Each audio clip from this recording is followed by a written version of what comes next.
আপনি যদি নিরিবিলি পরিবেশ পছন্দ করেন বা একা একা থাকতে পছন্দ করেন কিংবা কোনো একটা জায়গায় একাই ঘুরতে চলে গেলেন, কাউকে সাথে নিলেন না, ওই সময়টাতে আপনাকে কিন্তু কখনো ডিপ্রেশনে ধরবে না বা হতাশায় আপনি বুঁদ হবেন না।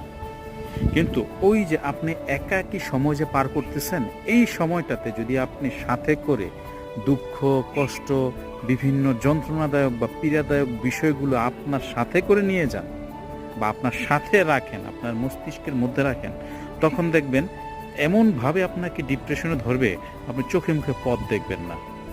আপনি একা একা ঘুরতে বের হয়ে যান বা একাকী নিরিবিলি পরিবেশে থাকেন, দেখবেন সেটা আপনার জন্য কখনো কখনো খুবই ভালো।